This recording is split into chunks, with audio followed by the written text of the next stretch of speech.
We're just being extra. Hey, welcome. If you're new here or if you're just joining us again, welcome to the Just Extra podcast with Jackie and Erica. I'm Jackie. And I'm Erica. Welcome. Join us. Get comfortable. You should probably like, share, subscribe, do all the things as we're chatting it up. If you have any comments, feel free. Share them. Write them in the comment section. Yeah, write them in the comment section. Go to Spotify. See how cute we look. I look cute today. I have a cute top today. And blocked by her laptop. Right. I can't even see. Y'all can't even see the whole point. But that's okay. It's whatever. Maybe I'll lower it down. It still ain't gonna do nothing. It's cool. But y'all get the point. I tried. Maybe I'll wear this again for another podcast. If you'd like to send us some coins and pick our outfits, we could definitely accept that. We still reserve the right to agree or disagree with the outfit that was recommended, and spend your coin as we see fit. But thank you for contributing. Thank you. All the coins. We'll talk about that a little bit more later today. Okay, girl. So we're going to start with extra thoughts. That's where we have any additional thoughts from our previous episode or anything we left out. So Erica, any extra thoughts? I mean, if I was to say something, I just think that one, vulnerability is beautiful. You know, everybody should do it. Obviously, I'm in real time, I'm it's very awkward. It's just weird. Very strange. I'm I feel like a deer in headlights. I was like, oh, why did we, I probably was ready to talk about this episode last week, but now I'm feeling very not vulnerable, but dang, I wanted to grasp a feeling more, and I feel like a feeling has passed. So I'm just okay, I feel all right. I think overall, my thoughts on vulnerability is, I know me, I just, I talked about it before, I am a sensitive thug, I'm very sensitive, hence why I like to close myself off and not share much. But I do desire to be close to people. I do desire to have people close to me, near and dear to me. And I'm just scared of being triggered. I don't like being triggered. It's not a good feeling for anybody, but I know for me, I don't like feeling devastated. So. No, I mean, definitely. I think that there are definitely triggers that all of us have, and it's a trigger because, it's rooted in something that's really powerful and deep or impactful in our lives. And so, of course, being triggered is not phenomenal at all. I think that there is something that you can do to manage your triggers and know that okay, what sets me off is my own thing, that's happening, and what's actually being communicated, is how I'm perceiving it is only through that lens of a trigger. But I think that there is some separation of okay, there's work that I will do on my end to really understand my triggers, so that we can navigate this situation. You know what I'm saying? I think that a lot of things that we are informed by are through that lens. And then it's just our responsibility to know that as you're interacting with different individuals, I'm well, I don't know, just trying to remove that extra level of intensity because of your trigger and take it as what is actually being communicated.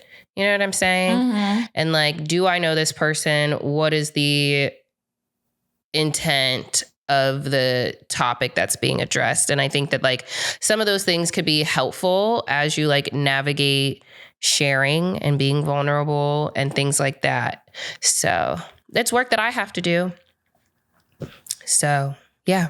It was it's hard. But I do hope to just be a little bit more vulnerable. I do feel like, if anything, I try to share on the podcast, but also there's moments where I just don't feel like sharing. I just, not to you, but just to the people that are listening. Mm-hmm, and I know those it's a small crowd now, but then I'm just Jackie, if you just let this piece out, somebody, just to Hassan's point, he said earlier, somebody gonna relate to that and they gonna be your people. So, hey people, out there.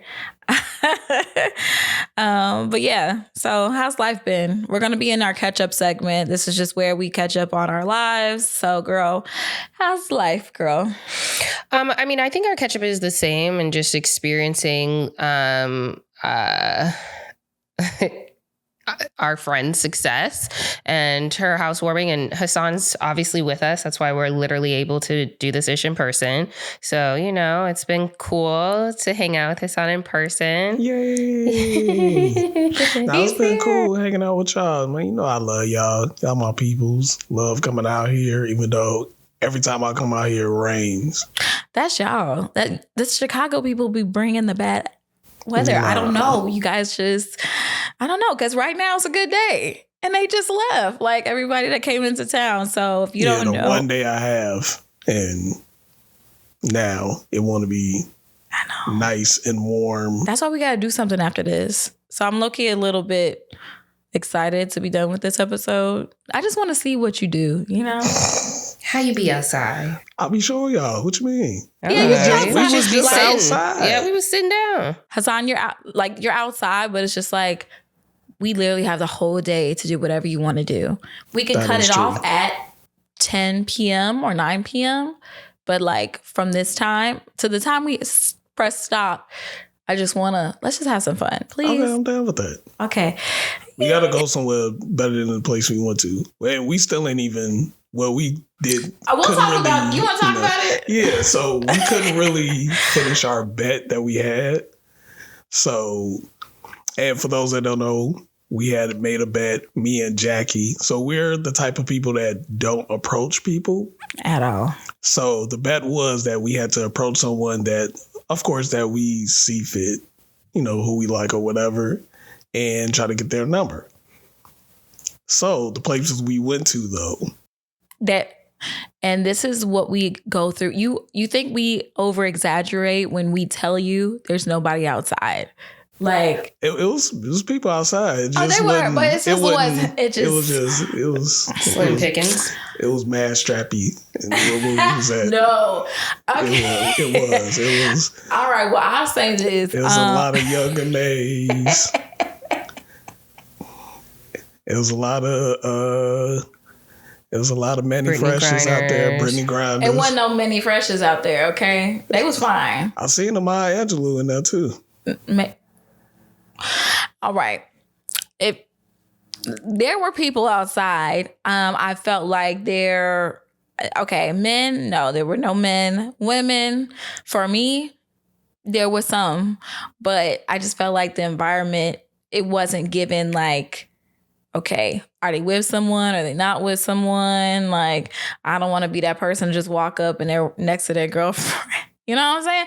It's easier when it's with a guy and the guy's with the girl, you know, like they're together versus like there's two girls and I don't know if they're together or they're just friends. Erica was going to get you messed up because she saw somebody, but then he had a girl and she looked like she could fight too.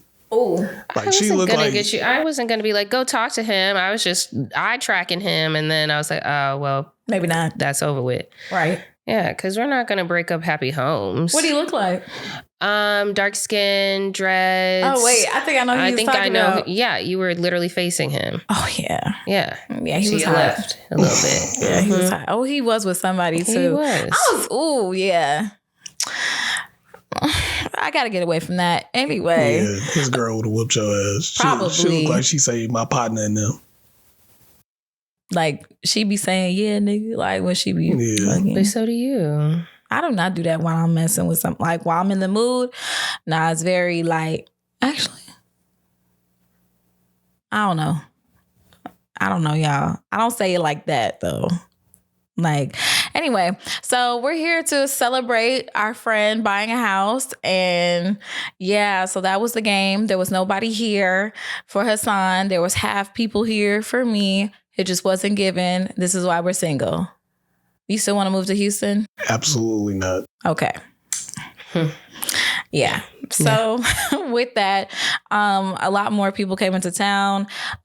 We had Diane, Salasi come in, our extended fam come in, just, you know, really just, hey, she got a house. We can do what we want. Let's party. So I enjoyed the housewarming. It was very like informal, but chill. I actually enjoyed that though, because I was acting up. So I had a good time. Like I really was just like, if I pass out, you know? But I got myself together enough to drive home. And it was good being in my bed. Like, I get to roll around and, you know, I ain't got to fight little kitty for a space on the couch. So that was just, you know, it was good seeing everybody. It was kind of good seeing everybody just because, I definitely feel like people hate me. So it's just awkward, you know, to share space. I'm like, I feel like energy is off and I don't know exactly. Someone pinpoint, give me examples of things that may have literally upset you. Cause I'm just like, I don't know, why are things weird? I don't know what I actually did or said to make things weird. So that's weird energy just from like that perspective. Like, do you want to go into detail? Because I didn't notice anything weird. So I just felt like even from like the moment of like, oh, okay, and giving one a hug and then like being like, I'm here for like, you know, a greeting. And it was like, oh, okay, well, just like fist bump. And I'm like, okay, that's cool. And I'm like trying to think like, have we hugged before? Is this like natural for us? And I'm like, no, we have definitely shared like side hugs and like normal activities. So I'm like, okay, well, maybe we're in a hurry, blah, blah, blah. But then we're like sharing space. And I just feel like, at least from my experience of being in group settings with this individual, I'm like, you are definitely way more quiet than I feel like you have been previously. And I'm like, aren't you familiar with all these people? You're not like, this is the first time you're meeting anybody. So I could see you being like standoffishy, like this is your group of people. So it's very weird. And yeah, I'm just like, I don't have anything to apologize for or anything to say. So it's just weird energy. So I'm like, if you would like to let me know what I have done or said specifically that has this energy being out here, then like we could talk about it. If not, then I don't have anything to really say because I'm not mad about anything I have said. So if you would like to bring something to my attention, that would be great. So I just felt like there was weird energy. I was like, well, I'm going to keep going with this podcast and I'm going to keep being me. So I don't really know unless you have something you would like to say. That's all you can do. I was going to ask you, like, did you feel like it was a you thing, or did you literally see an interaction that was just like, yeah, but you did give examples. So if that was, you know, your perceived, you know. I mean, I definitely didn't feel like it was targeted towards me. I felt like it was very like low level across the board. But I wondered if it had anything, like, I don't know how he was operating if I was not around. Like, I'm like, I don't know if I am the contributing factor to just generally the overall lower mood with like everybody. I just thought it was weird. Which, you know, everyone's emotions, you can have your feelings. They are valid. That's great. Now, do I think I'm deserving of them? I don't know, because I don't exactly know what the issue is. I understand in essence, but if you'd like to chat about it, like, but we don't have that. I'm just kind of here on the side, so it is what it is. Okay, I hear you. Yeah, no, I understand. I hear you. Any thoughts?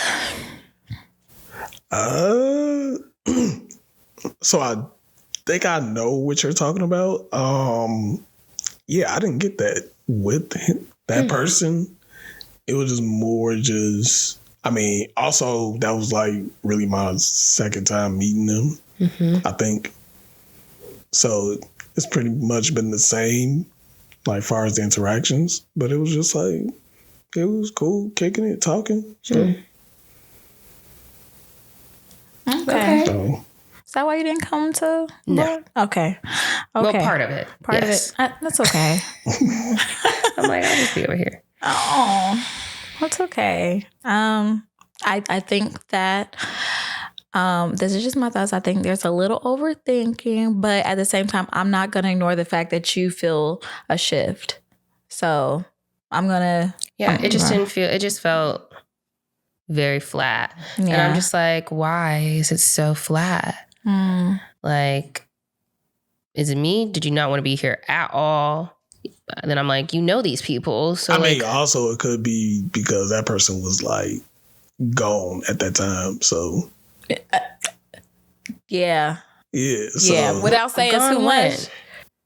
Every time that we interacted? Yeah. I don't know about that every time. I just know I know that that particular time, like I know that night. I know, yeah. I know what I was. I mean, So, but I was the first one to show up. But even before then, like that's what I'm saying. Like, yeah, probably because they had them. Okay. So, but I've been around. That's okay. In similar situations. I mean, yeah, like, but you those never are know. Activities that happen. I mean, yeah, but you never know that person's tolerance. Sure. It could have been more than usual. Yeah. So, all right. Because because they did go in the room and go to sleep because they was just like, like they just had to lay down for a minute. So, yeah, I don't think it was anything like that. Okay. Sure. Also, with the weekend, it was, okay, speaking of energy. So, we all were all together. So there was a friend that we're not as close anymore. He came to the party and I was just kind of like, I'm already there. I've already arrived. I'm in the party mode. You know what I'm saying? And so I knew they were coming, but I had to, I don't know why I thought that they were bringing somebody else. I don't know why that went through my head, but I was just like, I'm not prepared for this. Like, not prepared for this, but it's just like, ain't nobody tell me nothing. But I'm like, nobody has to tell me anything. But it's like, when they came, like, I had to let out a deep, sigh. Like, that breathing technique? Like I'm doing that now with, like, work and stuff. Like, right before I start my work, I let out a deep, put all my feelings and thoughts in that breath real fast and just let it leave. So I did that really fast. And then I was able to enjoy myself and enjoy their company. They were themselves and, it's just... It's always awkward, but at the same time, I always smile and always enjoyed their energy at the same time. It's just so weird. Am I weird? Like, have you ever had a friendship breakup where you feel like it's awkward in shared spaces? Or is this like the first time that you're like, this is awkward? Hey, normally when I'm not friends with somebody anymore, we don't even share space no more. Like, I just won't see you. But there are two people I was friends with, but then I see on occasion that I'm like, when I see them, I'm at this point where I'm like, I enjoy you. Like our former friend that, she came here to see our friend. And I was just like, oh, hey, like, just more so like, let me catch up with you really fast. And I'm just like, and there was a moment where I reminded myself, this is why I was this girl's friend. This is because she has this energy that I was just like, damn, it's so infectious. Funny enough, they're the same zodiac sign. They're both Aquariuses. So that's why I'm just like, oh, shoot, that's why I fuck with you. Like, it's just something here that just like light up. And then when he does his thing, I light up because I love his enthusiasm with things. I'm over here looking at the camera. Don't worry about me. It's my ADHD. But it's just like, I appreciate his enthusiasm about things. And so when he shows us different things, different devices and stuff, I'm just like, yeah, I don't know why I'm just in it. I might not even do the things, but I'm just like, I just like to see him excited. That's what makes me excited. So I don't know. I'm like, what? So it is different. It is different. It's Why different. do you think that is? Because I just want the best for him. I want the best for him. I do miss him, but oh my God, why am I crying right now? Aww. This is so embarrassing. Who got the this tissues? is so embarrassing. Oh, Jackie. Oh. I got used tissues over here. Otherwise, No, the I don't want boxes. those. I'll use my hands. I thoroughly want the best for him because, like I said, like I saw him as my best friend at a point in time, and it's like that was really somebody that, like, I thoroughly like.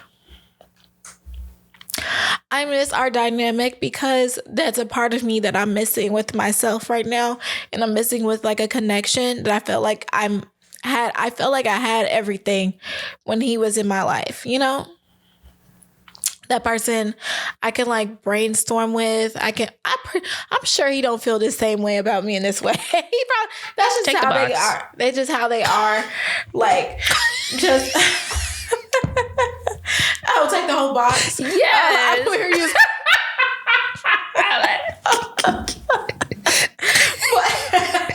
I was not doing both. But like, he probably don't even think the same way about me, but it's just like, it might be in his own way. I think he definitely does because he had to cut you off. Yeah. Oh, I had to cut him off too. Well, Shit. it I had to be a stop mutual answering the cutoff. phone. We had to stop answering phone calls, and it's just kind of like, overall, I just want the best for him. And I do miss that connection because I feel like when he wasn't around, I felt whole in a way because there was somebody I could really share my intellect with. Like we really got, like, I didn't feel judged. I just felt like very like fully accepted for like how wide I can go with my head. And I do have friends I can explore my thoughts with, but I do think that there's like this certain level of depth that I am still looking for. And I knew that person had that, and I know I can find it again, but sometimes I just be wanting to talk to that person because I know they will understand me, but that's it. It's just my desire to be close with somebody. That's it. And I do miss that person, but this is me missing that part in terms of companionship in that way that I'm missing. That's it. Yeah, you felt like he really could see you and like respected you, and y'all could have great conversations. I think that that's beautiful. Maybe again, one day there will be a time where y'all can shoot this shit and just be cool. Yeah, can revisit. Yeah. Definitely, I think sit with that. Like, I would love for you to explore like more deeply into. That was it. That was as deep as it went for me, honestly. Okay. And the desire of wanting to have that again. And it don't have to be with that person, but me wanting to find that in another individual, Okay, so it's not person specific. Yeah, it's not person. Like, I do miss that person, but that is something that I do crave in my next relationship in that way. Like, or even if I find another friend that I connect with in that way. Like, the person I connected with on some like real slick shit. It just clicked like that. It was like a quick one and done, and I was okay with that. But just more so, that's what I look for, Okay. Questions, thoughts, opinions. So what do you mean by one and done? Like, the story. The girl I hooked up with. oh, okay. Like I said, she was Aquarius too. Like, it was just one of those things where we just kind of like, oh, wow, this is great. Oh, got it. Okay.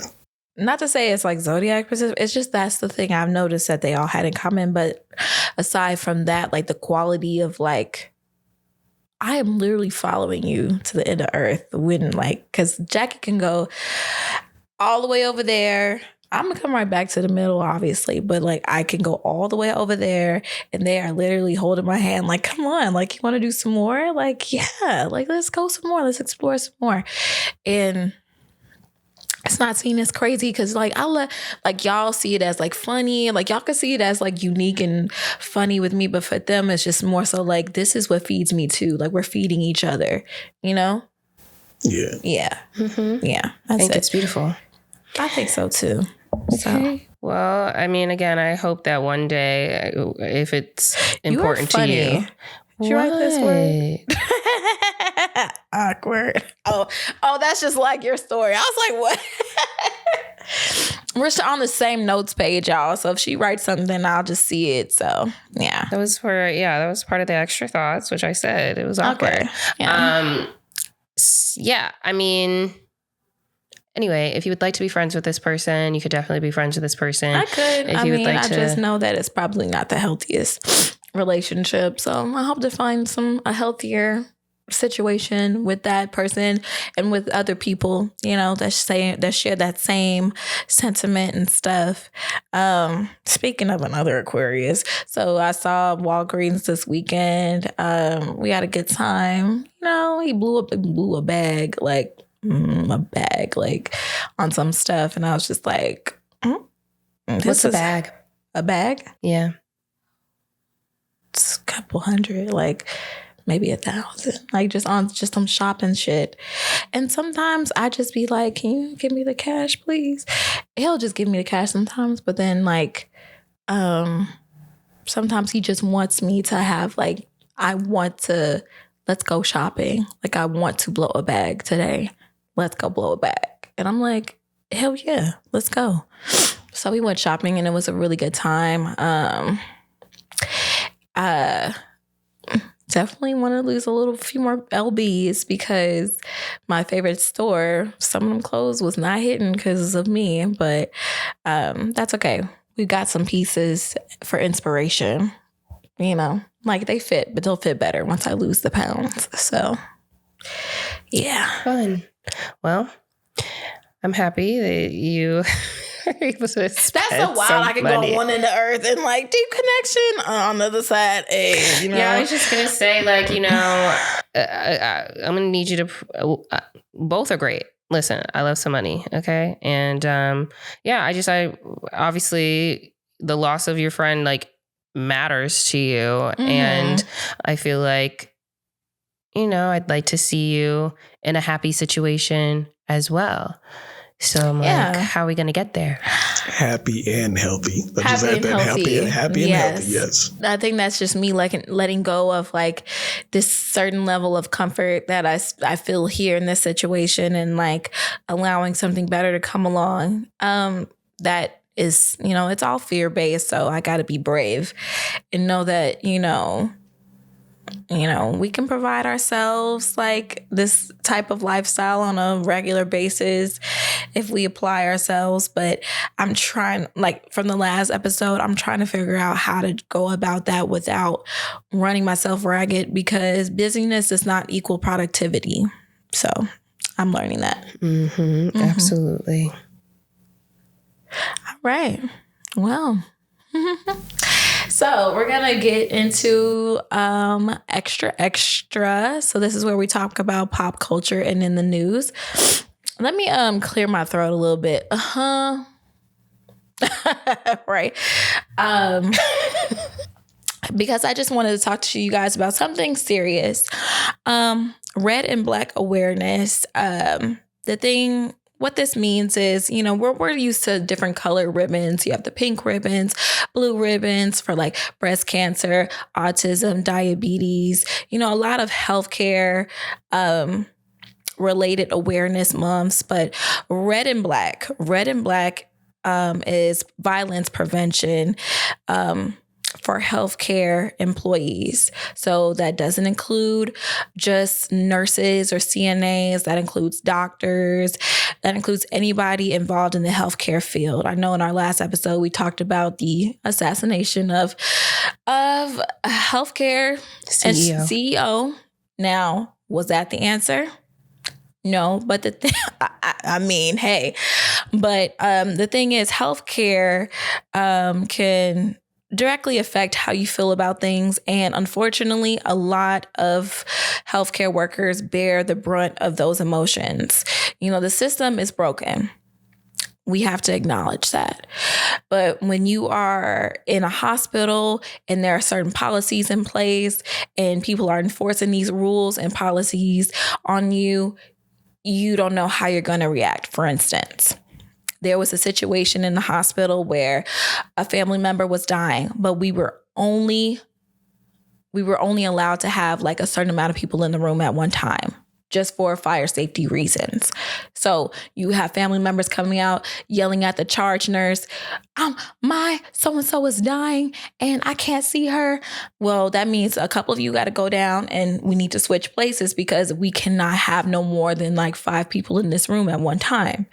So I understand feelings and emotions are high, but you're taking it out on people who are just trying to make sure you're safe. I understand this family member is dying, but you gotta, if you care about your cousin seeing this particular family member, you gotta go downstairs and allow them time. Okay? But unfortunately, people want to take things out. People want to throw things. People want to hurt people. Recently in the news, if you haven't heard about it, a nurse in Florida at HCA was attacked by a psychiatric patient where they were literally jumped on, pounded on, and every single bone in their face was broken. She has lost her eyesight and she is in very critical condition. Now, this, relates to a field I'm in now. And, there's moments where it gets scary. It gets really scary. There are moments where I'm like, I don't know how this person, it sucks because I'm just trying to give you your medication and I don't know how you're going to perceive me giving you this medication. Do you think I'm trying to poison you? Do you think I'm against you? I'm just here to help you. But Red and Black awareness, we just need to support violence prevention against healthcare workers.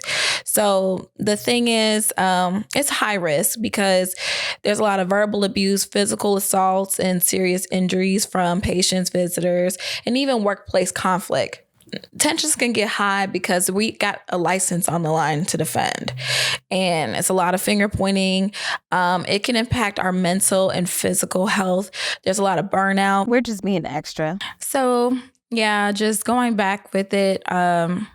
There's just a lot of burnout, PTSD, anxiety, and decreased job satisfaction when there is a lot of workplace violence. I know for me, I'm feeling burnout. I'm feeling a lot of compassion fatigue where I am compassionate about helping people, but it's getting to a point where it's just like, yeah, but I don't care.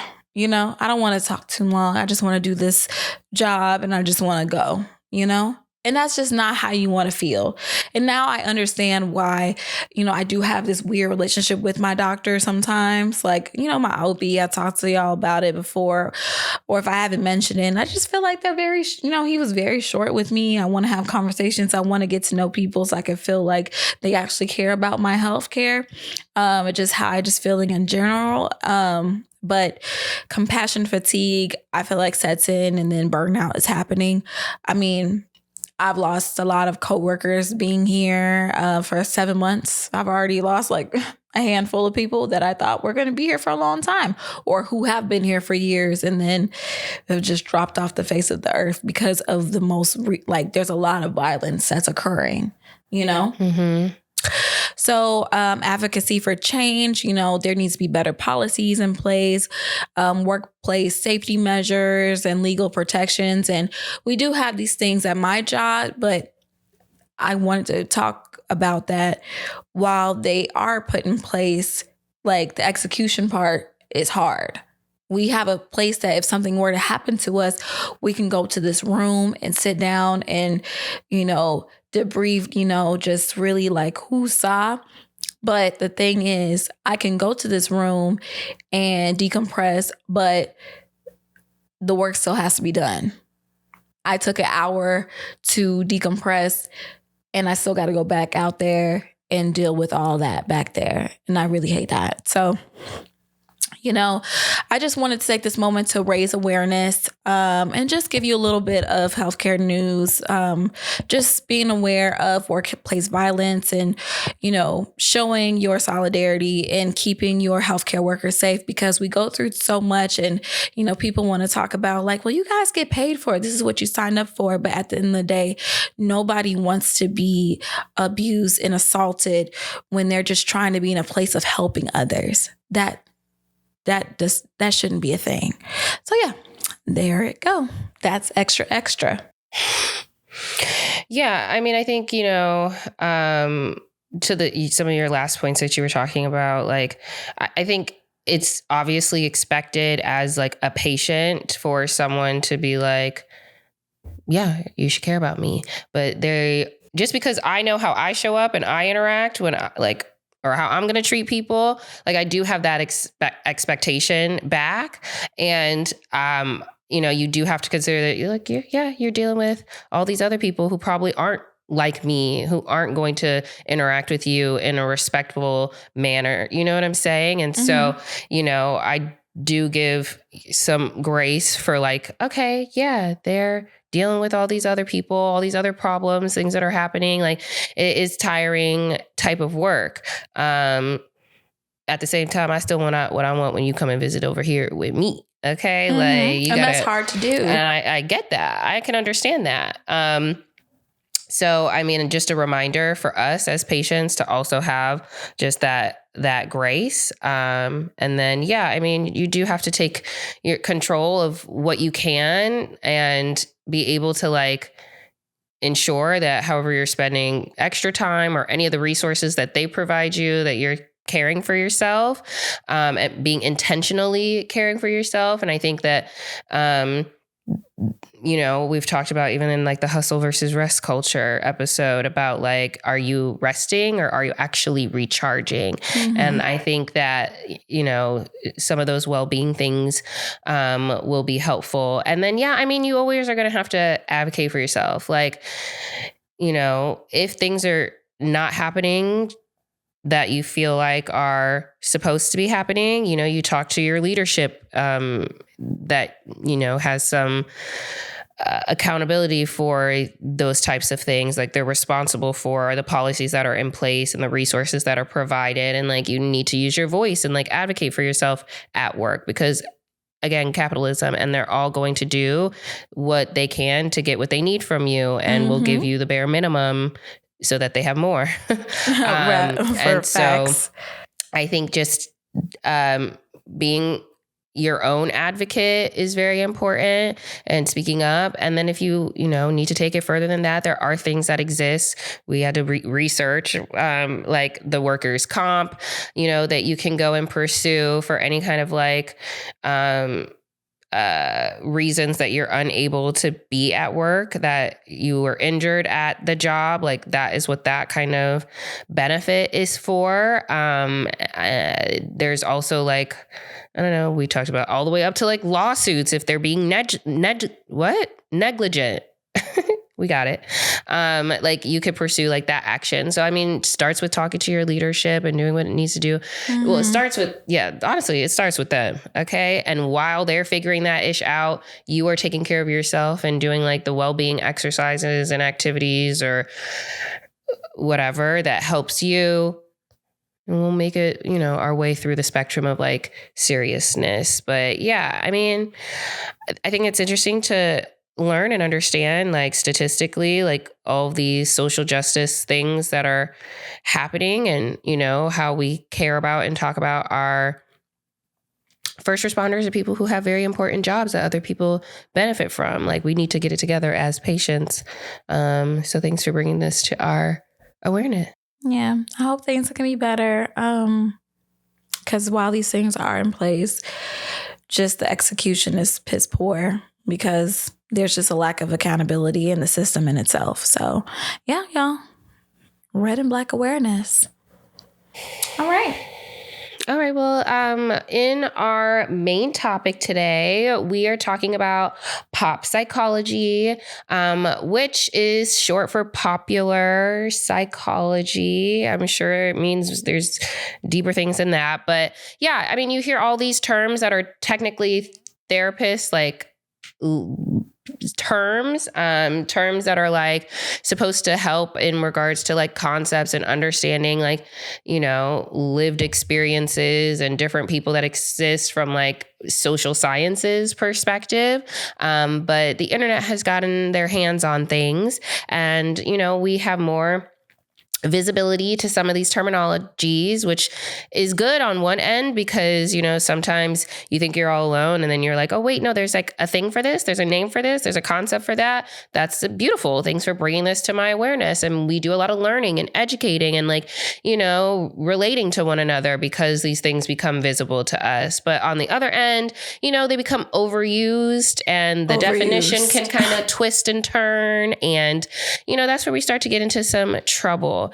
So we're going to talk about some of these trending terms that people are using. And I love psych. I majored in psych and I like the study and observation of behaviors. And I think it's just so interesting to learn about and to see and witness. And I'm excited for it. So yeah, it's just, I see a lot of things on Instagram, TikTok, Twitter. Everyone has an opinion. It's just too many opinions and not enough professional advice. So everyone has their own opinion of things, or they think everybody is a this or that, you know, and they just want to use that word there, just seem smart, I guess. But what do these terms really, really mean? So you ready to get started? Yeah. All right, so let's talk about the number one thing that we hear. A narcissist. Okay, I'll read off the definition and I'll provide an example. And then we're just going to talk about our own experience with the word and, you know, how it's related today and how we feel like it's overused and abused, okay? So, a narcissist. The definition is a person with an inflated sense of self-importance, a deep need for admiration, and a lack of empathy. We can refer this to narcissistic personality disorder or NPD in a clinical sense. So an example of this is Sarah's boss takes credit for her work, belittles his team, and only cares about himself. He's a total narcissist. Or, you know, my mom only thinks about herself and, you know, she just triangulates everyone and she's a narcissist. Have you heard? Well, not my mom, but this is just what I hear all the time on the net. So what is your experience with narcissists? I don't know. I feel like I don't know if I genuinely have been like, oh my gosh, that person is a narcissist. I don't know if I've ever literally said that to anybody that I know personally in real life. I think the second term that we're going to talk about, I feel like I use that and I feel like people do that. I have a harder time being like, oh, you're a narcissist. I don't know. I don't know. To help me understand, if you know somebody that I've interacted with that like you would call a narcissist. It's funny enough. Okay. So there was a point in time, me, Erline, and Dolphin were like, you know, thinking about narcissistic personality disorder. And Erline at one point, she's like, am I a narcissist? Like, am I a narcissist? Like, what is going on here? And we were just going through these examples and watching YouTube videos. And there was a point in time where she's like, I think I'm a narcissist. And then it's just like, well, no, you have a lot of empathy for other people. You know, it says lack of empathy, like absolutely none, you know? And then Dolphin was like, I feel like I have narcissistic traits. So it's just like, okay, let's expound upon that. Let's explore that a little bit. Where does my narcissism lie?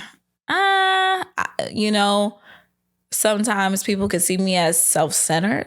So I'm just like, ooh, am I a narcissist? You know? No. And so, no, you're not. So this is literally a clinical diagnosis. Right. Like you really have to hit all of the parameters, you know, to consider yourself a narcissist. And in my opinion, I think, do we feel like, Kanye has a clinical diagnosis, but do we feel like he has a narcissistic personality disorder? I don't know the man, but I would say yes. Mm-hmm. Mm-hmm. I think the main part is the lack of empathy, because I think we all have a sense of self-importance. Some situations it can be inflated. Some people would say that they are confident. I think, you know, I think someone who would identify as a narcissist, it teeters more into like arrogance, where I think you just take literal every opportunity to be like how amazing you are. And I think it's arrogant when you're actually probably not that amazing. You know what I'm saying? Like, so yeah. And then I think again, that can exist, like we're saying, like in everybody where they have their own inflated self-importance, a little confident, like we are the main character in our story of every story. And so I think I would lean more into like the lack of empathy. And I think a narcissist is someone who, like, that to me, if you were going to look at yourself and be like, do you care about other people? Like, would you care about somebody else to maybe the detriment of yourself? Like, would you answer yes to those questions, at least for one person in your life? Like, then I don't think that you could be a narcissist. I think a narcissist is literally like, I have this extra floaty that I could totally give to somebody else, but I think I'm going to just like ride two. Just keep it for yourself. Yeah. Hassan, you seem like you have something to add. Why you have to look at me like that? Because he's starting to get a little... No, I want to ask you, do you feel like you have any narcissistic behaviors? I feel like the deep need for admiration and just like, I don't have an inflated sense of self-importance because I do feel like I should insert myself more in certain situations. I really do feel like that. But the desire to be validated is like deep. That's something I'm working on for myself. But I mean, that's it. I mean, yeah. What do you think? Where do you see it at? I can see you having how can I put this? Sometimes you do things to make it look like you're manipulating people. What you mean? Yeah, well, like an example. If you can think of an example. Yes. It could be times where either y'all will have a discussion, we have a discussion about you.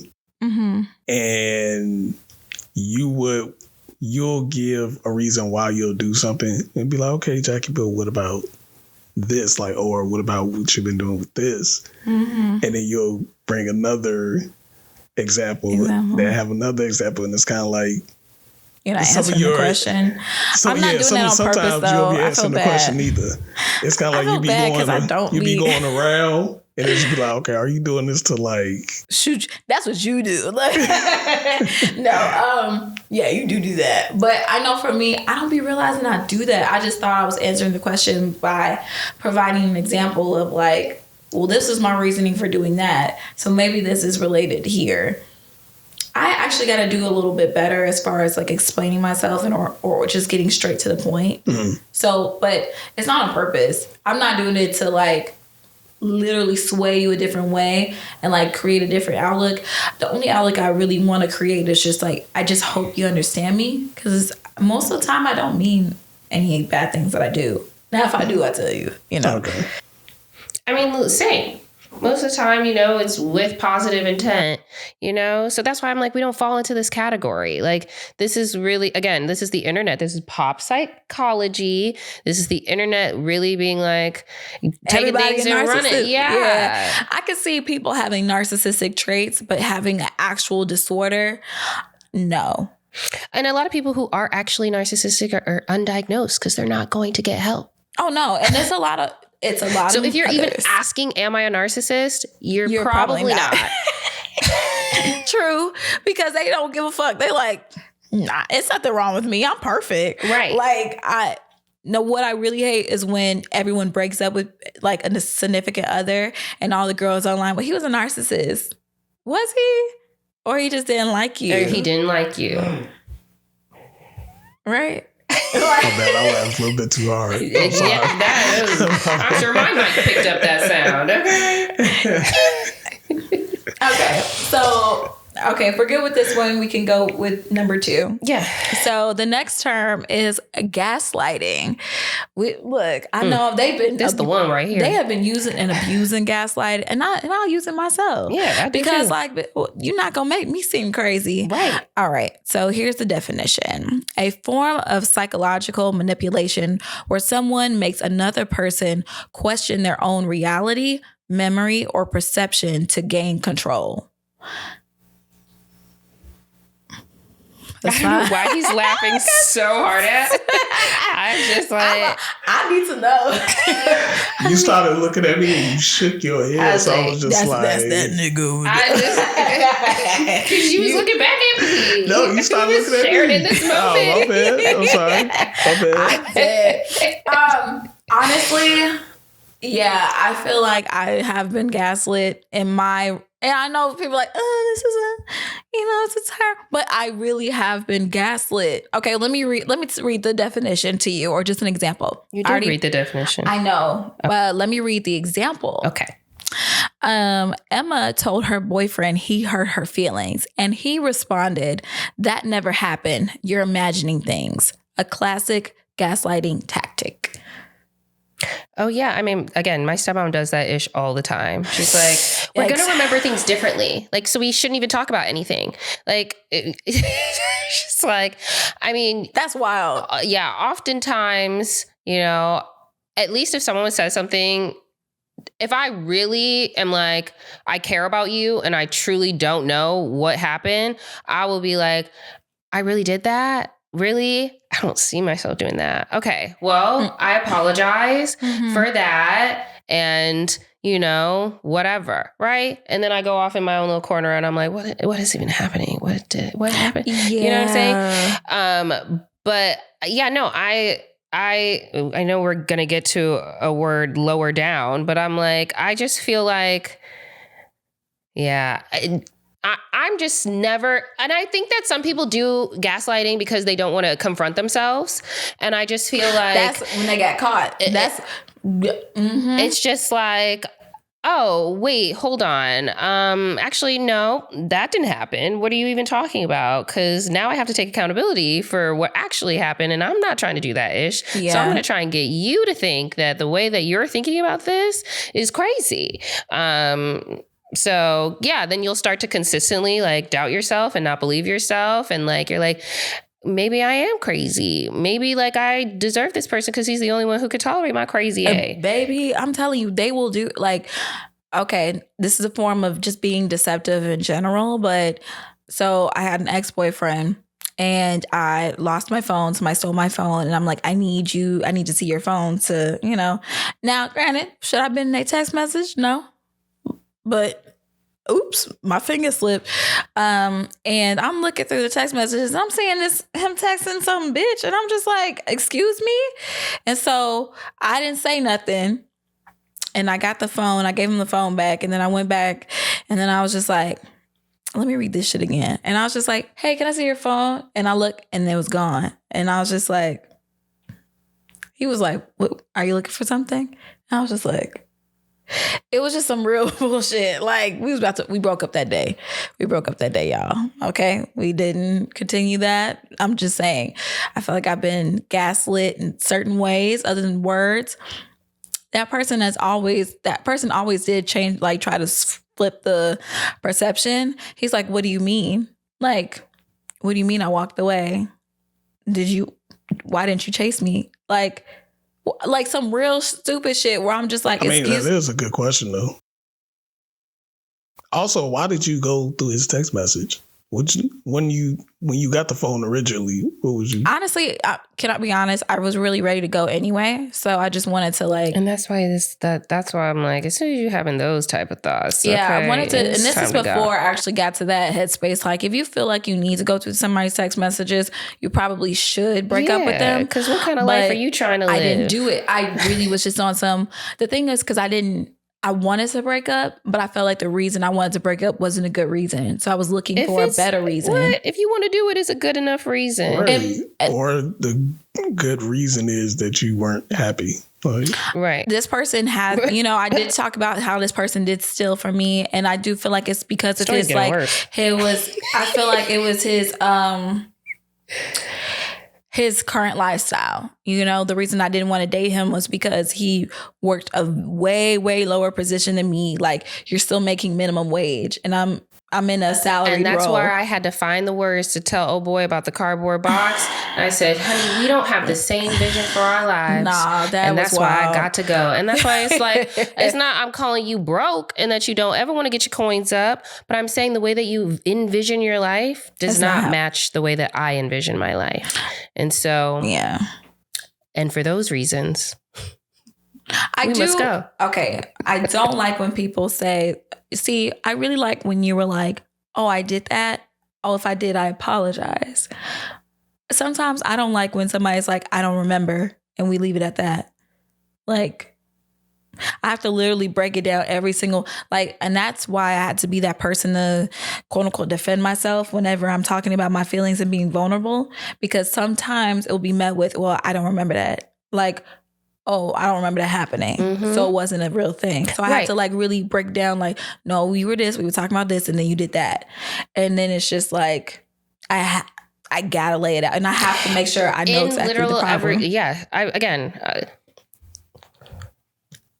I don't recall that's what I'm letting you know. But if you're telling me this, I have no other choice but to believe you, because I care about you. And I don't think you just were going to be lying to me about things that I have done. Mm-hmm. So I receive that. And then I go over here and I'm like, what ain't happening? Come on, but I will process over here. You know what I'm saying? But that's good. That means you're not intentionally trying to be on some bullshit. That's what I would like to receive. Yeah, so I will give it to you.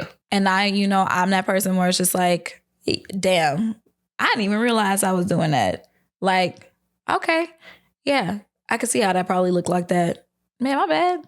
I have no problem saying I'm sorry, because, it don't take nothing off of me. And it just places all this stuff on you for you to decide if you want to accept it or not. Now, have you gaslit somebody today? Not today. He said, I think she's looking for a yes from I you. feel like I'm being gaslit right now. That's crazy. No, not today. Okay. Maybe later on. He or said maybe tomorrow. I could see it later on. Sometimes I do it for fun. You do. You ain't shit. Ain't nothing wrong with that. Sometimes I would gaslight or lie just for fun. Oh man, that's that Libra shit. That's not fun. It all depends. I'm not gonna do it in a serious situation. No, it's not. It'd be funny because I'd be hearing you like, you think this man? That'd be like Erline, where she be like, don't tell her that I took her little thing. And she be holding on to it and being like, where is it? Maybe you should look under the table. Girl, when you crawled under the table. I remember that she told me about that. You should have whipped the ass. I was just like, I literally Erline, you are terrible. You are a terrible friend. She's like, I'm having a good time. I see. That type of shit like that. Yeah, you should have whipped the ass. Erline, you a gaslighter too. How's that? And so I'm like, because I'm not thinking you stole it, because why would I automatically assume you stole my shit? I'm going to think, I always, and this is how that other girl, but still, going back to the point, I'm not going to assume the worst of somebody. I got to assume on my own, characteristic traits, I lose shit all the time. Shit drops out of my purse. Child, it's so bad, y'all. But unfortunately, I'm the perfect victim for this. Yeah, crazy. Somebody love me. Anyway. Speaking of love, the next term that we have that most of y'all are familiar with, love bombing. Okay. This is overwhelming someone with excessive affection, attention, and promises early in a relationship to create dependency before showing controlling or manipulative behavior. So an example would be, he texted her all day, made grand gestures, and said, I love you, within a week. But then he became distant and dismissive. It was love bombing. Now, I don't know about that one. What you mean you don't know about that one? What if she did something? That's why. It would say, this is for no reason. This is just like, I just love to literally come in here and dump it all on you. And like, when I'm satisfied with that experience for myself, then I go on about my day. Yeah, no, love bombing is not something that's like, oh, well, you cheated on me, so then I got more distant. Yeah, you know, you stood me up and then I got more distant. Like, no, it is literally just like one day things just stop. Yeah. And it's just like, what? It's a form of control. And then you're thirsty for that affection to get it back. Because that's the whole point of the love bombing is like, I'm doing so much. Now you're going to miss me because you're like so used to this love and you loved it, right? Who don't love a little love bomb? I do. I'm the perfect victim for that. Okay? So Look. And then you're going to be like, where are my jugs? Feeding. And then you got to go and chase that hoe and then you're crazy. Yeah, I don't know where exactly I got this from, but I heard it recently. Now, y'all help me if you guys remember where we got it from or if I just saw it online because I'll be scrolling. But this guy was like, I know I can get a girl hooked on drugs by just calling her, being on her phone all day, making sure she's good, and then just pull back just a little bit. And if she comes and is trying to match that same energy, you're still like trying come talk to me. Trying to come get that from you. I know I can get her hooked on drugs. And so I can control her. It's fucked up, but they literally said this out their mouth. Like literal drugs or like hooked on me? I know like I can get a drug. I can get you hooked on drugs, like drug dealers. Like that's how to get girls. Like in their particular hair, I'm like, I know, because I can get you hooked on drugs. All I gotta do is give you a little bit and then yank it away. See, I'm that person where love bombing don't work on me because you better keep that same energy 100% of the time. Once you drop off, I drop off. I don't care because I'm just like, I'm good on that. Sorry. I gotta make sure this is you. And if this ain't you, that's why don't take me on $200 date, first date, if you can't keep doing $200 dates. I don't like that. We can do it once in a while, but if you know that's not your shtick, don't put that up here. Because once we start going to Chick-fil-A and BJ's or what's other little situation, Olive Garden, Cheddar's, maybe I'm like, you don't love me no more. I gotta go. Okay, you lying to me. But I don't know. Okay. Yeah.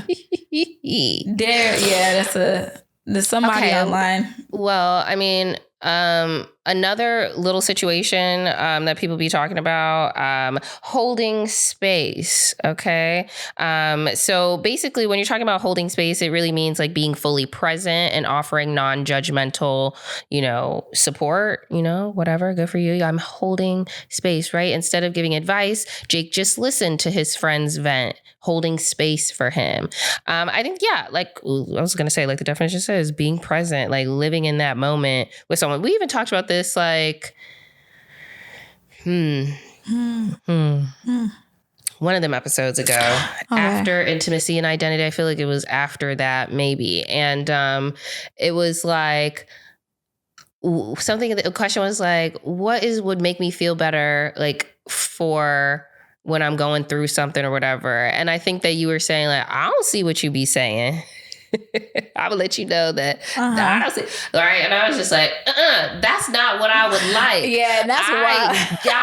I'm telling you. Because I'm not judging you. I'm just saying to you, like, I don't see that issue, but I'm not saying it's not real. Mm-hmm. Like, I'm literally, my space is giving you a moment to, like,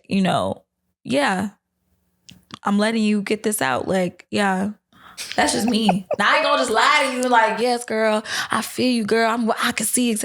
That's me lying to you. Yeah, and holding space isn't, I don't think that is lying. I think it's really just like just listening, just being like, I acknowledge what you're saying. I hear what you're saying. Yeah. I'm like, I'm sure it's overwhelming, or you're just like more like affirming their moment that they're having. Like, and that's, I think, what holding space is. I love that terminology. Okay, I guess I know the girlies are running away with it, but I I like it. I'm like, yes, let's definitely talk about holding space for sure. Thank you. And obviously another one that like is very similar is protecting peace, which is setting boundaries and avoiding negativity to maintain emotional well-being. So an example is Lisa stopped over-explaining herself and cut off toxic relationships to protect her peace. I think as it comes to like what men are looking for, and why am I doing that with my voice? That's how they all sound to me. What I'm looking for is for her to protect my peace, right? And yeah, I mean, every relationship you should feel like you are safe in. But I mean, I think we almost even got into a conversation of like, are you protecting your peace? Or are you being avoidant? Right. No, I was going to make that point. Because we're avoiding the issue. We're like, yeah, we're setting this boundary, but now we've like literally cut people off and like, or I've done this pattern of, you say like you isolate, but we're not getting to the root. We're not getting to the issue. Nothing's being resolved. It's just you resorting to this as a way of like, I guess just getting over it. But are you getting over it? You're not, Yeah. Hassan? Okay. All right. No worries. What? He said, I'm going to protect my peace. I know that's right. I'm holding space for y'all. I'm holding space. Okay. And we appreciate that. One thing, okay, this is another one. This is just more on the spiritual realm. People are more spiritual today. We already talked about it. Like, hey, we ain't really in the Bible like that. But the Lord is still my savior. God's favorite. Right. And we have, there's people who are in, they're doing more spiritual work. Some people have gotten into like more, I don't want to say witchcraft because that's like a negative term. And, yeah, it's just like spirituality. Yeah, spirituality energetic. In itself. Yeah. There's like a higher being, Mother Nature-esque, We're stars and moons type of girls. So, and that's considered part of that. Mm-hmm. But one term is considered interesting and maybe a little controversial, but it's called shadow work. And the definition of that is the practice of exploring and integrating hidden, suppressed, or repressed aspects of oneself to heal past wounds and grow emotionally. So an example of this is said, through shadow work, Maria recognized her fear of abandonment and started healing from past relationships. So I have explored questions regarding like my shadow self and just like these questions of, why does this feeling of rejection affect you so deeply? Or like, why does this action, trigger you? Or like asking yourself what triggers you. Nobody really wants to have negative conversations regarding the negative like depths of this stuff. But for me, I love that shit. Like, I want to know what's making me tick. We talked about vulnerability. Vulnerability is hard for me because I don't want to, expose a part of myself just to be stabbed, So, like, I know we all want to be happy and go lucky all day, but sometimes you should just sit with yourself and figure out, like, why am I unhappy here? Where or why? Don't worry about the grammar, y'all. Listen to the message underneath. That's right. But yeah, like where's this coming from? Why do I feel unhappy? And why is this making me unhappy? Just getting real deep. A lot of journaling, you could say it's shadow work, but that term has been thrown around a lot more these days. Yeah, I mean, I've personally never really heard it. Maybe I haven't really paid attention. But I'm like, isn't this therapy? I'm like, isn't that just what therapy is? I mean, like, I don't know. I use a therapist as a third party to be like, so these are some of the things that like I'm going through and why I'm feeling these way. And like, let's have a conversation so we could get like deeper about it, like really understand, like, so like talk therapy be helpful for me, which is why I'm like, what's the difference necessarily between shadow work? I guess it's without a practitioner, like it's with you by yourself, within yourself. Okay, interesting. Go to therapy. I know it's not accessible for that's everybody. Just like, we say that, we throw that around, that term a lot, but a lot of people, because sometimes I think a lot of people have like biases towards themselves and like will not do everything that they could be doing to answer like, oh, no, they're always in the wrong, right? Like they're the one. Sorry, don't worry about it, girl. Okay. They're always in the wrong. You know, they'll just be like, they don't know you. Like, and I just think that you're caught up in your own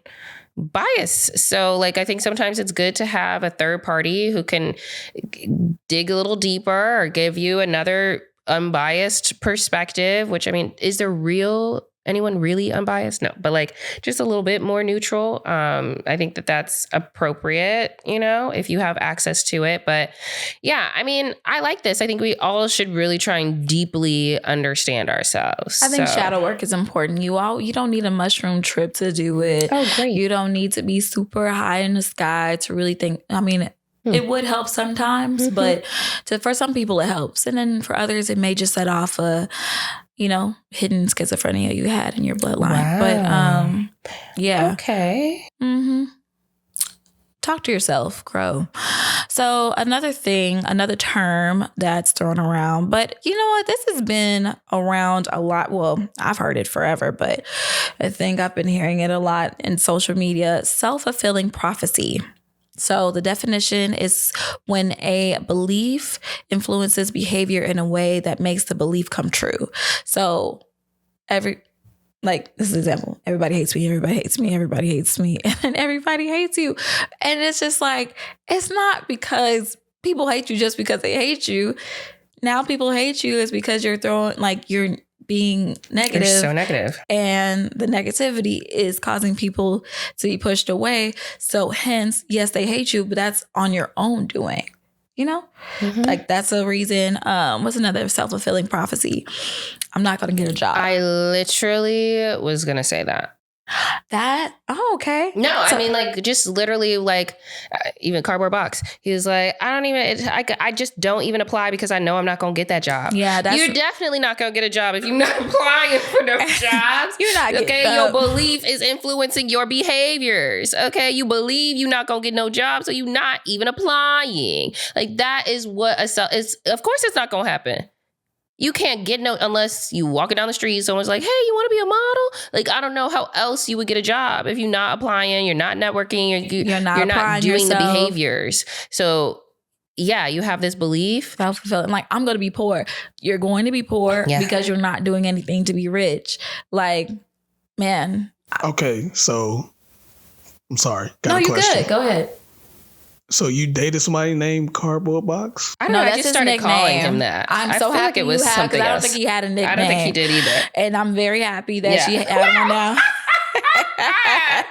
So the nickname just came up. So you had somebody named Cardboard Box. Then you had. You see the theme? Yeah. Whoa. What's middle dude? Turtle Man? Turtle in the bathtub? Yeah, I know. I don't know. Wait, turtle in the bathtub? He had turtles in his bathtub. Turtles in the bathtub. Because he didn't have no cake. He didn't want to buy I don't know. He didn't want to buy he had no toilet tissue. Yeah, he didn't have running water. I drank out of the same tub that the turtles shared. Good Lord. I didn't drink the turtle water, but I had to run. That was the only way that water came, not through the faucets, but through. Okay, what was you going through? What was I going through? Yeah, low self-esteem, low self-worth. That'll do it. And the crazy thing is, it's like he made 6 figures. He wanted to live that way. He had a great apartment. Like I remember me and Mr. Card Stealer. You know, Card Stealer. I don't know what we would call him. It's just a thing with y'all. Yeah. Well, I don't want to give him that. I just call him. I ain't trying to. I don't know. Whatever. Yeah, we were at the apartment when he invited us up for Super Bowl one year. And we did do Super Bowl. We did do the Super Bowl there. Wow. We've done a lot of Super Bowls together. Yeah. Yeah. I've seen you grow up, Erica. But I'm older than you. Just a couple months. Yeah. Well, what about him? Why would you bring him up? I just thought it was funny because we were just like, I'm surprised she's going through that because it's a decent space. He has a job. He has the funds. That's also why I liked him, because I was like, oh, we're going outside. We're going on dates. This is cute. Because we couldn't be in that apartment all the time. But then sometimes we were in that apartment. And I had to bring my own toilet paper. I started bringing my own water. I was like, no, baby. What you mean? But I had to start doing that with him too. I guess I call him my brokey because baby, we can't have the same name. I'm sorry, I said my brokey. Yeah, so I have to I say know. my brokey every time. You would have to say my brokey. I don't know. I come up with a better name. My brokey number 1, number 2, number 3. Because that's what we could just start calling these hoes. I can't relate. Except for you, Capricorn. Can't relate, honey. Because once we did that, so we funny. did not go back. Okay. Yeah. No, it was only a few months technically. Yeah. Like I met him in the summer. I think I met him for old girl's birthday. So in like January of 2016. And then we were probably like more of a thing in the summertime. Mm-hmm.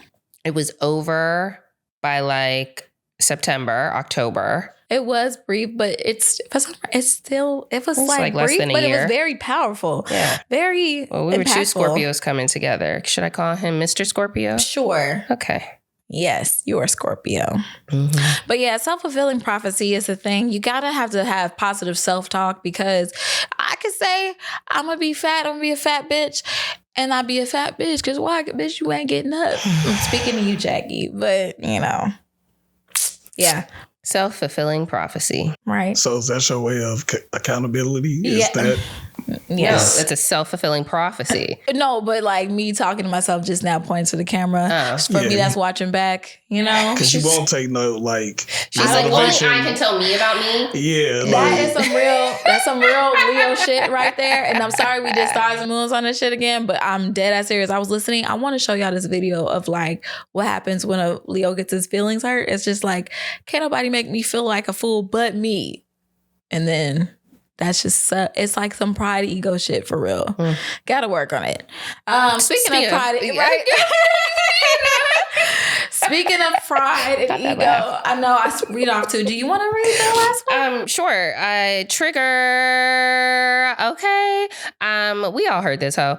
It is a stimulus. It could be a word, event, or situation that provokes a strong emotional response, often linked to past trauma.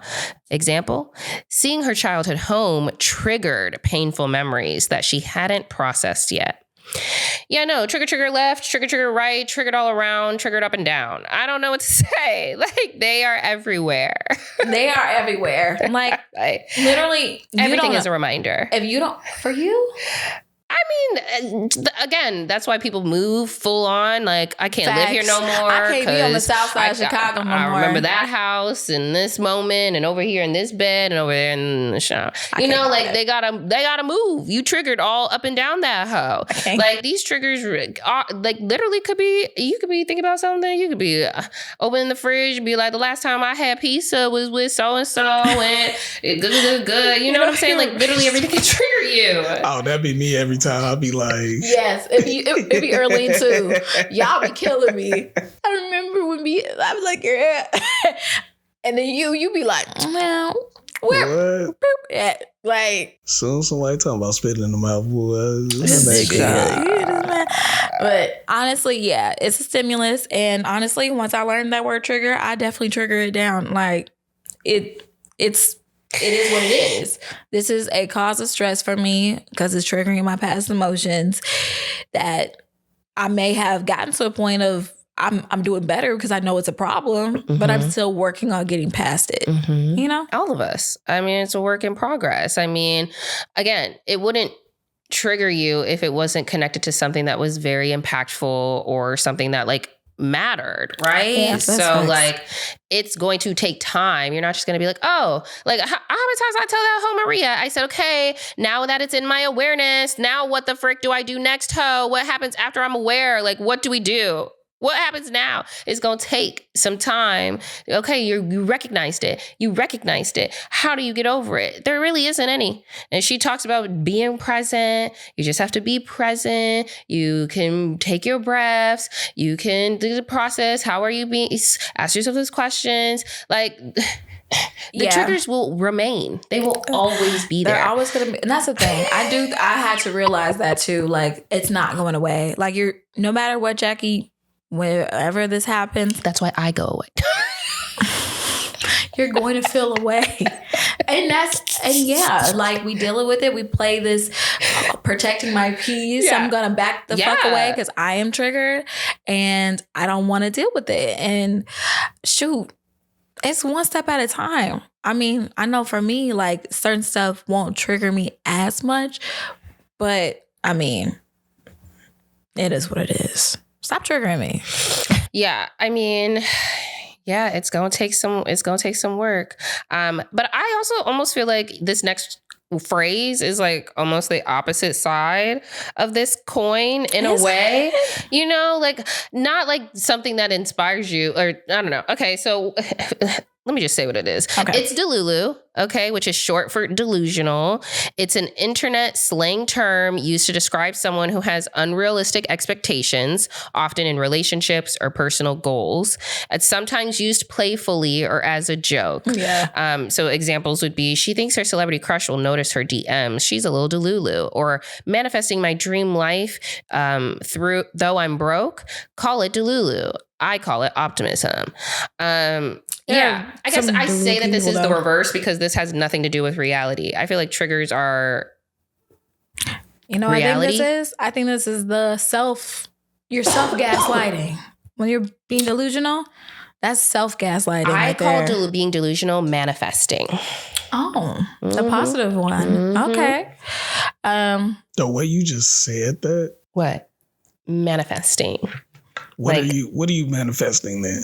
That's good things. Too. I have been saying like great things will find me, great things will come to me, great things are for me, great things are destined for me. Like when it comes to being delusional? Yeah, some people would be like, listen. Some people call it delusion because it's just like, you know, when they say it, it's usually so specific. Like some people would be like, listen, I'm going to get cast on the next Tyler Perry hit show and make $5 million. Yeah. And people would be like, you're delusional. But like, no, that could happen.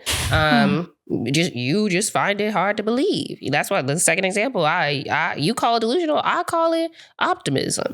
Like, yeah, it's manifesting to me. When someone says things like that, unless they're like negative, I'm just like, you better say it. You speak them words, okay? Because the power of the tongue. That's what they say, you know? There's that manifesting, delusional, and then there's general like hope. Like having hope in things, faith, that's the word. Faith. So like in my head, it's already done. I have this belief. If I switch this belief about, you know, this particular situation or this person, then, you know, I will be happy. You know, you know what? I'm gonna look at it like this. No, he didn't call me back. He was just too busy to be occupied with me. And I don't know. Mm-hmm. But I do feel like it gets to a point where it gets a little ridiculous. I mean, if you're not literally following up what you're saying with any kind of action, like, yeah, it's a little delulu. It's like, oh, I'm going to manifest my man. And you literally never go outside. Like, unless it's literally like the Postmates or somebody, Uber Eats, the mailman. Like, I don't know where you're going to get your man from. I mean, I guess the online dating. So let's say you're also not scrolling. But like, I think that like, yeah, that's where people will be like, well, that's crazy that you would actually, you're not doing anything about it. That's the only reason I would be like, you delusional, because you're not actually doing anything. So what do you mean you're going to find your man next month? You don't go nowhere. Mm-hmm. I agree. So the last definition, well, not a definition, actually it's number 9. Mm-hmm. We're going to call this one, well, it's breadcrumbing. I don't have no. She was like, I'm gonna just something new. We're gonna let it dust. We're gonna put some salt on it. I thought she couldn't remember the word. I'm like, it's no, it's an action. It's not. I have to remember my actions. I really do communicate through my body language and like physical acts, and that's just showing exactly what I feel. Sorry, hold up. You communicate through physical acts? Yeah, I'll make a face or I will like do action. I speak with my hands a lot. Expressive, or I'll like punch you in the face. Yeah. But not love. Love is not communicated through physical touch. No, it's not. I know that's your way of communicating love. My way of communicating love is definitely acts of service and then like just punching you.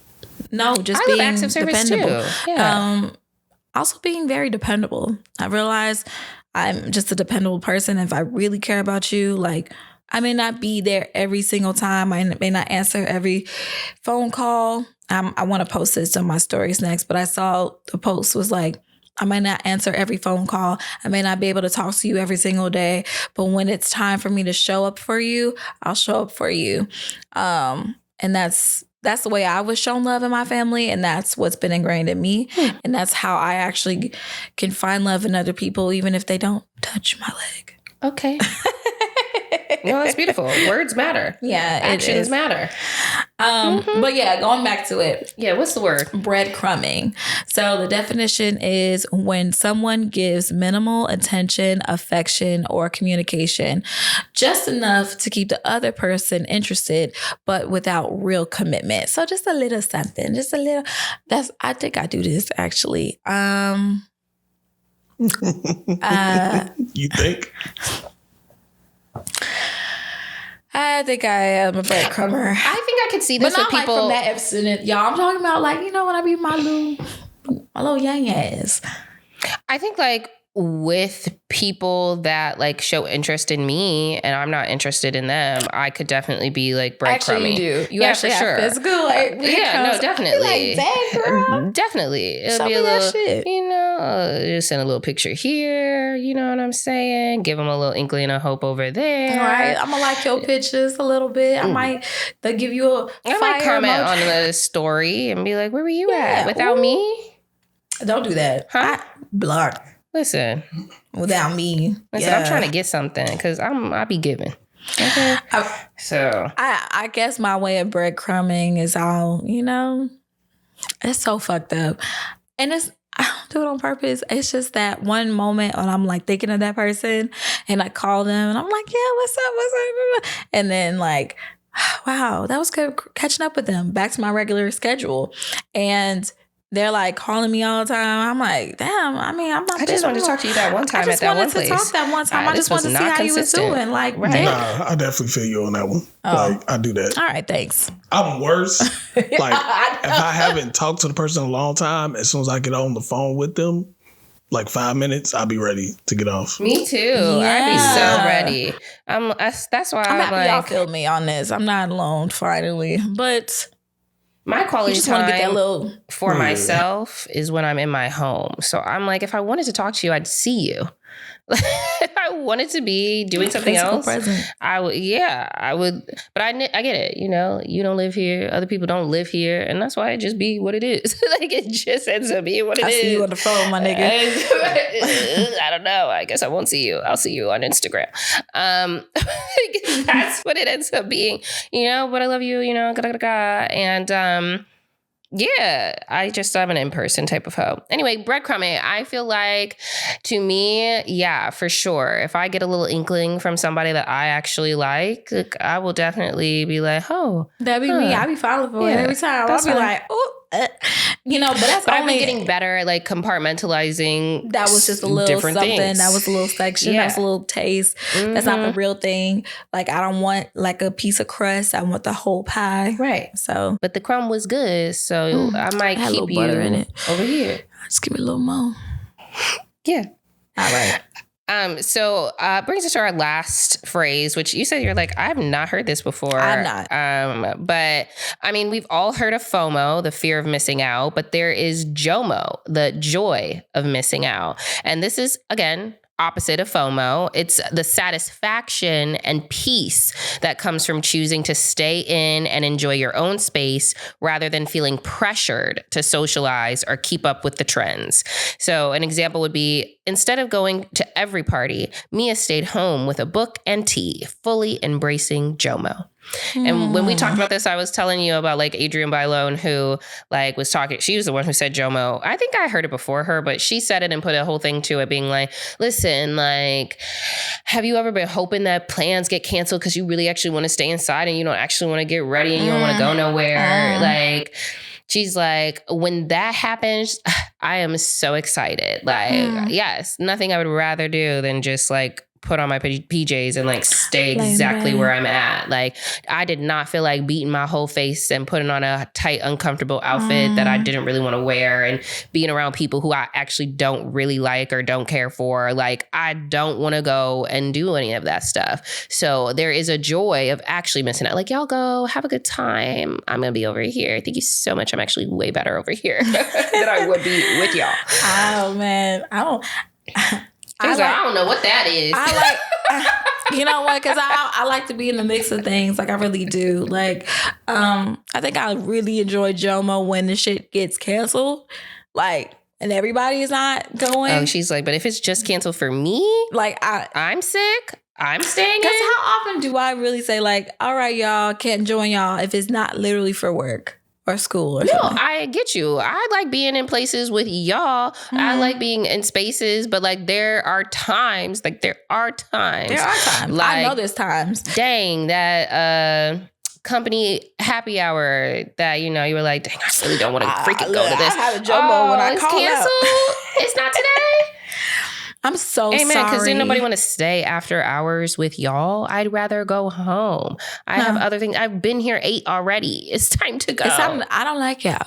Don't do no after. Unless the happy hour starts technically before the end of the day, like 3:00, we'll do the happy hour. Hold on Perfect. now. So I'll come and join y'all so I could quit working at 3 and tell y'all I'm not working. Okay. And then 5:00, we out this bee. But don't have it started no 5:00 because I'm trying to go home. No, traffic is starting and I can't invite my friends, so no. Right. So yeah, that's basically the joy of missing out. Is like I actually am like excited that things are happening and this is not something that I'm gonna go to because didn't want to go no type of way. I only have JOMO when I call out of the job. So and they be texting me, Jackie, so that, you know, so-and-so. And I'm like, damn. You know, that's it. A little emphasize, a little damn, that's crazy. I mean, let me not talk about my sister. Happy I'm not, I just be like, happy I'm not there. So I think everybody got JOMO when it comes down to calling out. Yeah. Only time I used to do that with school too, unless it was a fight that happened. I was like, Sam, that's where FOMO came in. Like, no.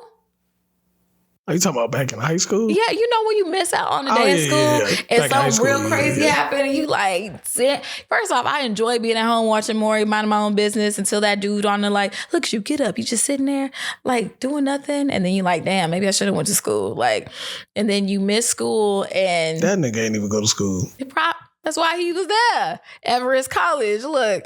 That was the name of it. Yeah. Remember that commercial? Get connected for free with education connection. Get connected for free. They was always pushing GED during the damn day. I mean, because everybody. We gotta talk. Ooh, you ain't doing nothing. All you doing is sitting on your mama's couch. Doing nothing. I'm like, I used to talk back to the nigga. I'm like, nigga, I'm taking the day off. Okay. I'm protecting my peace. That's so funny. Because That is so funny. All right. Well, that brings us to our final segment of the show, Am I Just Being Extra? Where we look to give advice. So if you have a question, feel free to send it in to us. This Am I Just Being Extra segment. Hey, huge fan of the show. So I have this friend who has, what am I saying? So I have this friend who has always, what am I saying? Am I Jacqueline? You got it. Pass the mic. I'm triggered. I try to do my best and, you know, I think it's just small in my font at this moment in time. Read it. Go ahead. You got it. I love it. Today, we'll see. I have faith. Hey, huge fan of this. Nope. I ain't got it. Seriously, Erica, let's not make this a thing. I mean, like, y'all know, like, no, I'm gonna just make it bigger. Problem. I think I'm literally blind. Oh dang, I scrolled. Okay, hold on. But no, like, seriously, can we talk about it? Talk about who? Being blind? Oh no, I mean you are, but it's just like, oh, you are. But I'm talking about, like, you know, damn, this shit really fucking sucks. I do be laughing at the fact that, like, man. Why does reading out loud is such a challenge? You know, I wasn't a presenter in school. I wasn't a presenter at work. I think now I'm trying to get into it. It's just like, wow, this is a challenge. Like, you have to sound like you're saying a sentence, like you're having conversation, but you're reading the word at the same time. Yeah. That's crazy. Sometimes I turn off my comprehension just so that I'm focused on being able to like read it. So I don't actually understand what I'm saying. So you don't even know what you just said. Yeah. Sometimes I just be like, I'm Girl, actually reading what? words. Like I have to prioritize something else, and it's not my own understanding. It's the delivery for y'all. Damn. Actually, maybe that's probably, that might actually work, because I understand. I read and understood everything I say every time I read something. Because whenever they read something and then they give you a list of questions, like, what was this person? What was this? What was it? I remember. And then maybe that's why I'm good at standardized tests and not presenting. Well, that's like also you're reading it to yourself, right? So when I do read for myself, I read for comprehension, because I'm not. Yeah. It's not about. Sometimes you're not pronouncing the words, and like there's nothing else that I would be thinking about except for this is for me. But when I'm reading it out loud, I don't think that it's for me. Like I'm like, it's for whoever needs to hear me read this ish out loud. But you don't. But you so that just way, I just be sometimes like the teleprompter I'm people not on here. News, like that girl who literally got proposed to online. Oh my gosh! And she was like, she didn't know anything that she was saying. That would happen to me because I would not be registering. Crazy. And by the way, someone's coming up here to kill me. I am about to die. But hey, welcome back. I think at some point I'd be like, why am I saying die? And be like, hold on, what? Okay. Well, we just had a little breakthrough, so I understood, like, okay, maybe I'll just learn a little bit more. Maybe I should turn it off. Maybe let me try it. Okay, go ahead. We'll see. Yeah. Hey, huge fan of the show. No, energy stuff. See, that's the thing. That's why you're turning that part off, so that you're showing up in different ways. So that's why I'm just like, when I like to read out loud, I know for me, I want it to sound like someone is having a conversation, or it sounds like the actual, like, action, like maybe I read lines and stuff like that, or closed captioning and stuff like that, and I'm just like following it, but I'm like, I'm trying to engage with the folk. Like, you are not about to ignore me. You're not about to not listen to me. This is me engaging. I guess me by engaging, it's like, let me immerse myself into the actual phrase so we all know, okay, we hear it. But yeah, you can read it, girl. I'm done. What you mean? Maybe next time, guys. Oh, Jackie funny as hell. I love Jackie. My nigga. Okay. Hey, huge fan of the show. So I have this friend who always has to one-up me. New job, vacation, even my bad days somehow turn into their struggles being so much worse. I finally called them out, and now they're saying I'm being sensitive and jealous. Am I just being extra for feeling fed up? I mean, no, you're not being extra, because I don't like that. And so I just don't like that from another person. Like, it's not, why do you have to one up me? Why do we have to have the Depression Olympics? Like, this is not a competition. I'm just literally talking to you. I don't mind if something is like going on in your life, but thank God it ain't happening to me. I'm not trying to compete with you in that space. This is your moment, okay? That's not... I mean, we talked about this, and like the only thing that if I have something to say or contribute, it's just to be like, so you're not alone here. I've experienced something similar, But again, I think you could tell when someone just doesn't even recognize, like they're not doing it to be like, I'm with you. They're like, well, I go through this, or, well, actually, you went to Sedona and I went to Napa Valley. Like, actually, you went to little New York and I was in London. Like, wherever they feel like is better or whatever. Like, I think you can kind of tell when somebody is intentionally not trying to like say something to relate to you, but is actually just like, that's narcissism, in my opinion. Because it's someone who is always in competition mode with you. What? And you don't need to be friends with nobody who is always viewing you as competition because they're never going to root for you. You never root for the competition. You root for their downfall. And so that's why, listen, you can't be on my team if you're not supporting me. So I definitely think that like you are not being extra, because if this is a pattern of behavior, not like a one-time situation, like this is not okay. I think for sure, have a conversation. Let's be mature. Like have a conversation, talk to, you see how I'm rolling my eyes, like, but you should know, but like talk to them and be like, actually, this is what I'm recognizing. This is how I'm feeling. Am I seeing this right? Like, how do you see the situation? And like, talk to them about it. But I think, I don't know what that person could say unless they were unaware that they were doing it and, apologize and take accountability. But like, if they were aware that they were doing it and was just like, I don't know. I don't think that you could really continue to be friends with someone. Yeah. That, or just like, I can't engage it with you in this particular manner. Like for instance, like, damn, you can't cook. And every time you cook, it's not good. And you just like, okay, am I gonna get rid of the relationship, or baby, we doing takeout when we at your house? Like, we either are gonna like sever that particular part, or I know you just like move on altogether, but that's kind of how I like to go about things. I guess that's me compartmentalizing certain people in my life and stuff. Just like, I just can't do that with you, and that's just gonna be that. Yeah, but I'm like, if this is like, what are we doing when we're sharing space? Because you're always trying to one up me.